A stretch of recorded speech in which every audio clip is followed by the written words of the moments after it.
Welcome back. So second half of the week, I'm assembling this coupling again, and I want to give a bit of a shout out to a certain Brit who'll remain unnamed for pulling a few strings to get this thing done more quickly at the machine shop there. So thanks again for that. You're a legend. Anyway, so what I'm doing here is putting these long Allen bolts that I bought. So these were new ones that I had to get, and I had to cut those down as you saw last time. And even though I have a spring washer on them, I'm putting a little bit of Loctite on the ends of the thread as well before putting those in. And 6 of those going through those holes there to mount this boss there, the one that we had done a long time ago for the old coupling, to mount that to the new Dynaflex, I guess is the name of what this thing is. So getting those on, and everything was lining up fairly nicely. I wasn't expecting any problems or anything with getting this sorted out. But one of the issues that I did have this was when I tried to actually slide it back through the opening in the engine mount frame. Because of the different shape of this one and the different size of it, it wouldn't just actually slide in there and made up to the flywheel. So what I ended up having to do, so I ended up, like everything, takes me longer than what I expected. What I ended up having to do was loosen off the upper redrive, so it was kind of tilted a little bit, so the upper pulleys moved out of the way and allowed me to get this thing to fit into place. I was almost to the point where I was thinking I was going to have to completely remove the upper redrive in order to get this in. There you can see it's all bolted together there now, so looks like it was meant to look. And so took quite a bit of effort to get that upper redrive sorted out of the way, but there you can see I got it in place there without having to remove the upper redrive completely. You can see how tight it is there with the upper pulleys. So that's a bit of a bummer, but like anything, the upper pulleys ended up being larger than what the spec was, and then this was a different spec, so getting it in there was a little bit more tricky. And here you can see the next thing that I needed to do, which I'm not actually going to do yet, was this exhaust pipe here. I want to protect that with some heat shields, so I ordered this stuff. I haven't put it on yet. It's like got a metal liner there on the outside, and then this sort of heat shield on the inside, and just wrap it around and form it to however you want. So that'll protect the cowling from the heat of the exhaust. And the other thing I still need to do, and this will be when I get back from Oshkosh, is replace that plastic reservoir there, which is for the overflow for the tanks. Replace that with this metal one that I got. So just aluminum one, and that'll catch any sort of overflow that comes out of the tanks through the breathers.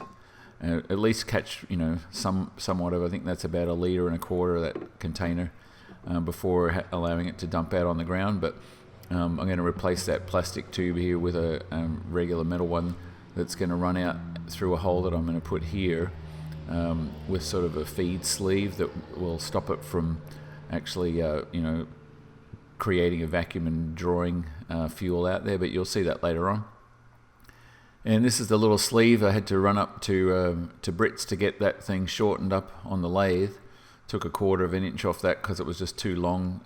Now with this new coupling was slightly longer than the other one, and it's actually much easier if you put it on straight ahead of time.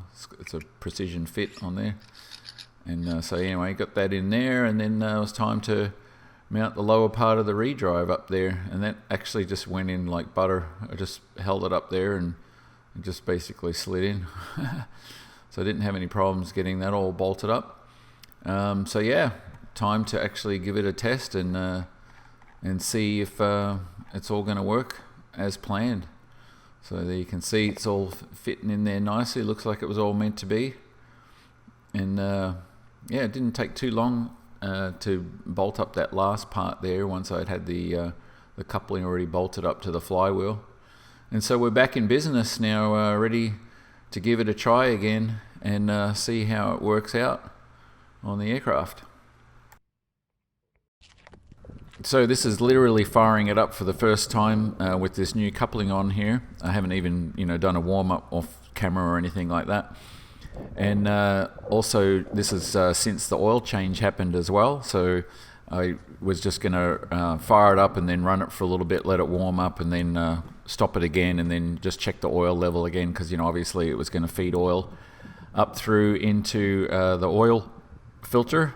So yeah, and then after I let it warm up for a little while, then I was going to taxi it around and just see if there was any problems, provided that nothing untoward happened just after the initial fire up. And so obviously I was listening for sounds or anything weird happening with this new coupling, but when I did mount the lower part of the redrive, it lined up perfectly. So there's no, where it bolts to the engine mount frame, there's no offset or anything like that. It's just a perfect alignment, so I'm not worried about it being skewed or anything like that and creating any side loads on that coupling, between the coupling and the engine. So anyway, here we go, and this is it, just about to fire up here now.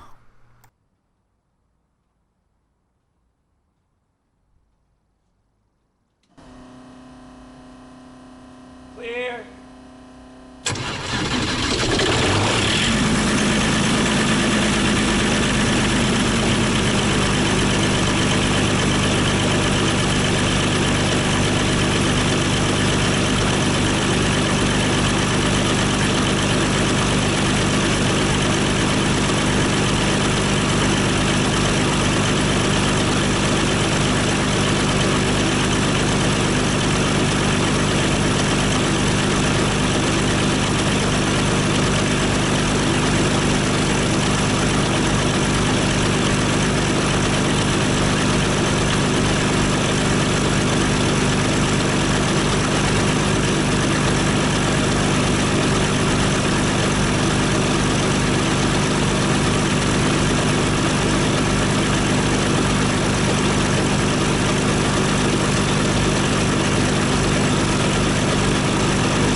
So after I shut it down and checked everything, all looked good, oil levels still looked good, and wasn't any other problems and that, so I figured it was time just to give it a quick taxi, and I was trying to actually get out of there, so this was a fairly short little taxi, and I've even edited the video for time. But anyway, I'll let you watch a bit of this.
So far so good. Was actually moving under its own power and didn't have any weird vibrations or anything like that coming from the new coupling, and I had looked at it fairly closely when it was idling and parked there. So I was, and the fact that it was nicely aligned, I wasn't too worried about anything weird happening. But first time you take it out, you don't want to push it too hard, so this was just going to be a little quick taxi to the other side of the airport and just like a little half power run up, just to push it a little bit, and then obviously come back and inspect everything and just see if that coupling got warm or anything like that. Just like anything, just take it a step at a time rather than just pushing it too hard initially. It's often better, you find something that could have caused a larger problem just by doing a quick check of everything. But anyway, so I just took it to the other side of the runway over there. My air conditioning wasn't working that great in there, and it was super hot outside. It was 90 something degrees. And then I realized later on the air conditioning wasn't working that great because I had 3 out of the 4 vents closed up. So anyway, just taxied it over here and turned it around and just did a little quick run up to about 2400 RPM. And, everything went smooth, and you'll see that here in a second.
Okay, so I took the engine up to about 2400 RPM and let it run for a little bit, and then I just released the brakes and let it roll out on that, and didn't feel any weird vibration or anything like that at all. I felt pretty good, and I didn't want to push it any harder than that for the first go around on this new coupling. And so after I stopped there, I had to wait. There was a couple of other aircraft in the pattern. I had to wait for one to land before I could cross back over the runway again. And I went back and shut down and checked everything, and that coupling was actually just ambient temperature. It hadn't got warm at all on the rubber, whereas the other one used to actually get warm in the center section. So I'm pretty happy to see that. So it seems like this one's going to handle the load without any problem. Obviously it's about 2.5 times the thickness of the other one. And everything else looked good. I didn't see any of the problems. The oil level obviously hadn't changed. No oil had come out, but I checked it again. And so that was all good. And after that, I just jumped in my car and headed up to Arkansas. So I'm taking a few days out here and in preparation for then going from here up to Oshkosh for the week. And up there, I'll be meeting with Elliot and Justin, and potentially those guys will be the test pilots to come fly this in August. So we're talking with them in more detail about organising all that. So yeah, that's basically what's happening. And then I'm waiting for that new prop shaft and the oil shuttle to be finished at the other machine shop, and hopefully that'll happen while I'm up at Oshkosh. So when I come back, I can pick those up and assemble all that and get it together and get the constant speed prop working. So that's pretty much all the detail for this update. And incidentally, some of you might have missed one of the videos I put out last time on Tuesday, because I put out two. I put out the overview one, and I also put out one about the intake scoop. So if you've missed that one, I've linked it below in the description for this one.